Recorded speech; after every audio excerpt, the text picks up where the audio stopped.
आज मी तुम्ही तुमच्या आयुष्यात कधी नाही ऐकलेला आणि उभ्या महाराष्ट्रामध्ये आतापर्यंत कोणी न सांगितलेला अखंड भारत देशाचा 2000 वर्षापासूनचा इतिहास सांगतो. थोडंसं लक्ष देऊन ऐका. आपल्या भारत देशाला एकूण 7 नावाने ओळखलं जात होतं. 7 नावाने: जम्बूद्वीप, हिमवर्ष, आदनाब वर्ष, आर्यव्रत, भारत, हिंदुस्थान आणि इंडिया. आपल्या भारत देशामध्ये इसवी सन पूर्वमध्ये एक चक्रवर्ती सम्राट राजा झाला ज्याचं नाव आहे चक्रवर्ती अशोक सम्राट. अशोक सम्राटानंतर इसवी सन पूर्व संपला आणि इसवी सन सुरू झालं. या भारत देशामध्ये 100 पासून शक्य संवत्सर सुरू झालं. जे हिंदू धर्माचं पंचांग असतं ना त्याच्यावरती शिकलेलं असतं बघा. इसवी सन आणि शके याच्यामध्ये 78 वर्षाचा फरक असतो म्हणून ज्याला तिथी काढता येत नाही त्यांनी इसवी सन वजा 78 इसवी सन अधिक 78 करायचं म्हणजे सारखं सारखं देवबाप्पाला फोन करायची गरज लागत नाही. ऐका आपल्या भारत देशामध्ये 320 साली उज्जैनचा राजा भर्तृहरी आणि त्याचा लहाना भाऊ विक्रमादित्य तो भारत देशाच्या गादीवरती राजा म्हणून बसला. आपल्या भारतामध्ये 712 साली सगळ्यात पहिले मोठे आक्रमण अरबांनी केले. ती इसवी सन नंतरच्या भारतावरती झालेले आक्रमण. या भारत देशामध्ये 846 साली चोल साम्राज्याला सुरुवात झाली आणि राजाराम नावाचा राजा झाला. आपल्या भारतामध्ये 1001 मध्ये महम्मद गझनीने आक्रमण केले आणि दिल्लीच्या गादीवरती स्वतः राजा म्हणून बसला. याच महम्मद गझनीने 1025 मध्ये गुजरातवरती आक्रमण केले, सुरतवरती आक्रमण केले आणि भारताच्या इतिहासामध्ये पहिल्यांदा सोरठी सोमनाथाचे मंदिर लुटण्यात आले. हा भारताचा इतिहास आहे. या भारत देशामध्ये 1177 साली अजमेरमधून सम्राट पृथ्वीराज चव्हाण नावाचा राजा झाला ज्याला इतिहासामध्ये तिसरा नर म्हणून ओळखण्यात होत होते. भारताच्या इतिहासामध्ये 1191 मध्ये सगळ्यात मोठी लढाई झाली ज्याला तराईची लढाई म्हणतात. या भारत देशामध्ये 1236 साली दिल्लीच्या गादीवर प्रथम एक स्त्री बसली जिचं नाव आहे रजिया सुलताना. 1290 साली जलालुद्दीन खिलजीने खिलजी वंश स्थापना केली आणि 1296 साली त्याच्या सख्या भावाच्या मुलाने त्याचा खून केला आणि आपल्या सख्या चुलत बहिणीबरोबर लग्न केलं. अंडरलाईन करा, बहिणीबरोबर लग्न केलं. त्याचं नाव आहे अल्लाउद्दीन खिलजी आणि याच अल्लाउद्दीन खिलजीपासून काही समाजामध्ये भावकीच्या मुलीबरोबर लग्न करण्याची दुर्दैवी प्रथा सुरू झाली. या भारत देशामध्ये 1351 साली फिरोजशाह नावाचा राजा दिल्लीच्या गादीवरती बसला. 1459 गुरु नानक यांचा जन्म झाला. 1498 मध्ये भारतामध्ये प्रथम एक पोर्तुगीज आला ज्याचं नाव आहे वास्को डी गामा. कधीतरी इतिहासामध्ये नाव ऐकलं असेल ना. आपल्याला शिकवलं वास्को डी गामा पोर्तुगीज होता, पर्यटक होता, तीर्थयात्री होता. पण ऐका तो भारतात आलेला सगळ्यात मोठा भामटा चोर होता. कारण भारतातून परत जाता वेळेस 153 सोन्याने भरलेले जहाज लुटून नेले होते. या ठिकाणी 14वे शतक संपलं, 15व्या शतकाला सुरुवात झाली. या भारत देशामध्ये 1526 साली अफगाणिस्तानमधून बाबर आला. बाबरने इब्राहिम लोधीचा पराभव केला आणि दिल्लीच्या गादीवरती स्वतः राजा म्हणून बसला. हाच बाबर 1528ला अयोध्येमध्ये गेला. त्याने आपल्या राम मंदिरामध्ये नमाज पाडला म्हणून त्याच्या नावाने बाबरी मस्जिद तयार झाली. 1530 साली बाबर मेला. बाबरचा मुलगा हिमायम राजा झाला. 1556ला हुमायून मेला. हुमायूनचा मुलगा अकबर राजा झाला. 1576 साली अकबर महाराणा प्रताप यांच्यामध्ये घनघोर युद्ध झालं ज्याला इतिहासामध्ये हल्दी घाटी युद्ध म्हणतात. ज्या युद्धामध्ये कोण हरला आणि कोण जिंकलं याचा शोध अजून इतिहासकाराला लागला नाही. आणि 15व्या शतकाच्या शेवटी या देशामध्ये काहीतरी चांगलं घडलं. भागवत, या देशामध्ये काहीतरी चांगलं घडलं. तो दिवस होता, ती तारीख होती 12 जानेवारी 1598 साली. अरे याच महाराष्ट्राच्या भूमीमध्ये लखुजी जाधव यांच्या पोटी एक कन्यारत्न जन्माला आलं ज्यांचं नाव आहे जिजाऊ आई साहेब. 1598 साली जिजाऊ आई साहेबाचा जन्म झाला. 1599 साली या भारत देशामध्ये ईस्ट इंडिया कंपनी स्थापना झाली. 1605 साली जहागीर मेला. जहागीरचा मुलगा शहाजहा राजा झाला ज्यांनी भगवान शंकराचं तेजो महालय नावाचं मंदिर फोडलं. त्याच ठिकाणी त्याची 8 नंबरची बायको औरंगजेबाची माई मुमताज गाडली आणि ताजमहल नावाचं थडगं बांधून ठेवलं आणि 16व्या शतकाला सुरुवात झाली. आणि 16व्या शतकांच्या मध्यंतरी या देशामध्ये, या महाराष्ट्रामध्ये काहीतरी चांगलं घडलं. तो दिवस होता, ती तारीख होती 19 फेब्रुवारी 1630 साली. अरे याच महाराष्ट्राच्या भूमीमध्ये पुणे जिल्ह्यामध्ये शिवनेरी किल्ल्यावरती हिंदवी स्वराज्य संस्थापक छत्रपती शिवाजीराजे जन्माला आले. 1630 साली छत्रपती शिवरायांचा जन्म झाला. 1646 साली शिवरायांनी पहिला किल्ला जिंकला ज्या किल्ल्याचं नाव आहे तोरणा किल्ला. 1657 साली स्वराज्य रक्षक धर्मवीर संभाजीराजांचा जन्म झाला. 10 नोव्हेंबर 1659ला अफजल खानाचा कोतळ बाहेर काढण्यात आला. 1663 साली शाहिस्ते खानाची बोटं कापली. 1670ला तानाजी मालुसरे गेले. 1673ला प्रतापराव गुजर पाटील गेले आणि दिनांक 6 जून 1674 साली या भारत देशामध्ये 32 मन सोन्याचं पहिलं सिंहासन तयार झालं. त्या सिंहासनावरती आपला राजा म्हणून बसला आणि या भूमीला 8वं नाव प्राप्त झालं स्वराज्य. 1680 साली छत्रपती शिवाजीराजे गेले, धर्मवीर संभाजीराजे त्यांच्या गादीवरती बसले. 1689ला धर्मवीर संभाजीराजे गेले आणि बहुतांश मराठा सम्राट सत्ता पेशवाईकडे आली. 1705 मध्ये इंग्रज भारतामध्ये व्यापार करण्यासाठी आले. 1720 साली पहिले बाजीराव पेशवे झाले. 1725 साली पुण्यश्लोक अहिल्याबाई होळकर झाल्या, ज्यांनी 12 ज्योतिर्लिंगाचा उद्धार करणारी एक रगराणी स्त्री म्हणजे पुण्यश्लोक अहिल्याबाई होळकर.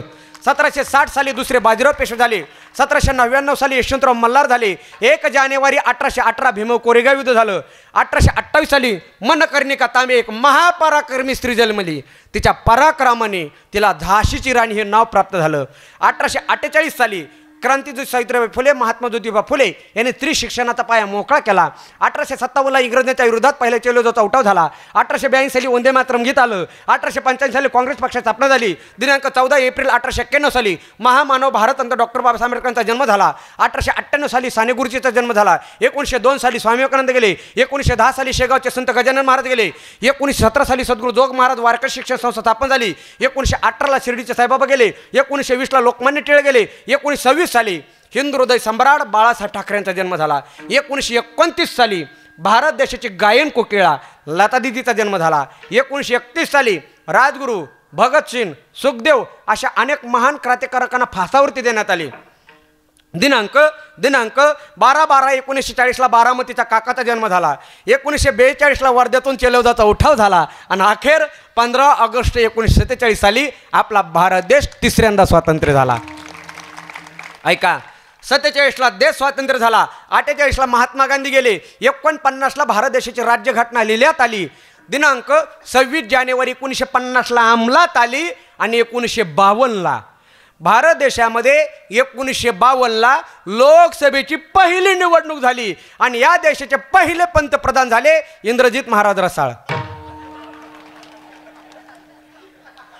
नाही मग कोण मी झालतो पण तुम्ही हसले. मी राजीनामा देतो. कोण? पंडित जवाहरलाल नेहरू. दिनांक 1 मे 1960 साली मुंबई संयुक्त महाराष्ट्राची निर्मिती झाली. 1961 साली महाराष्ट्राचे पहिले मुख्यमंत्री झाले यशवंतराव चव्हाण. 1962 साली चीन भारत युद्ध झालं. 1965 साली भारत पाकिस्तान युद्ध झालं, पण त्यावेळेला पाकिस्तानचा पूर्णपणे पराभव झाला, कारण त्यावेळेला या देशाचे पंतप्रधान धोत्रावाले आणि पवित्र तुळशीची माळ घालणारे होते लाल बहादूर शास्त्री. भारत देशात इमानदार व्यक्तिमत्व. 1966ला लाल बहादूर शास्त्री गेले. 1966 साली हिंदू हृदय सम्राट बाळासाहेब ठाकरे, धर्मवीर आनंदगे दादासाहेब कोंडके यांनी शिवसेना पक्ष स्थापना 1966ला केली. 1969ला भारतातली पहिली महिला पंतप्रधान झाली. पहिली पंतप्रधान झाली कोण? इंदिरा गांधी. 1972ला भारत देशामध्ये सगळ्यात मोठा दुष्काळ पडला आणि योगायोग त्याच वर्षी महाराष्ट्रभूषण इंदुरीकर महाराजाचा जन्म झाला. हा केवळ योगायोग, काड्या करू नका. 15 ऑगस्ट 1975 साली बॉलिवूडचा पहिला सुपरहिट चित्रपट रिलीज झाला, शोले. 1980 साली BJP पक्षात स्थापना झाली. 1983 साली कपिल देवने पहिला वर्ल्ड कप जिंकला. 1989ला राजीव गांधीने 18 वर्षाच्या मुलाला मतदानाचा हक्क दिला. 1991ला राजीव गांधी गेले, मी जन्माला आलो. 1992ला बाबरी मस्जिद पाडण्यात आली. 1993ला मराठवाड्यात किल्लारला भूकंप झाला, पुरुष मंडळीने बोलायचं नाही. 1997 साली भारतातली पहिली महिला अंतराळात गेली. कोण म्हणलं? शांताबाई, कल्पना चावला. 1999 साली कारगिल युद्ध झालं. 2001ला धर्मवीर आनंदी गेले. 2004ला लक्ष्मणकांत बेर्डे गेले. 2006ला राज ठाकरेंनी मनसे स्थापना केली. 2007ला भारतातली पहिली महिला राष्ट्रपती झाली, जिच्या डोक्यावरचा पदर अजून खाली पडला नाही, तुम्ही घेऊ नका.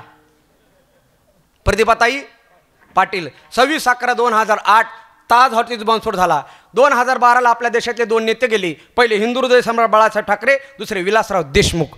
2014ला लोकसभेची निवडणूक झाली. देशाचे पंतप्रधान माननीय नरेंद्र मोदी झाले आणि त्याच वेळेला आपल्या बीड जिल्ह्याचं वैभव केंद्रीय ग्रामविकास मंत्री गोपीनाथराव मुंडे साहेब यांचं निधन झालं.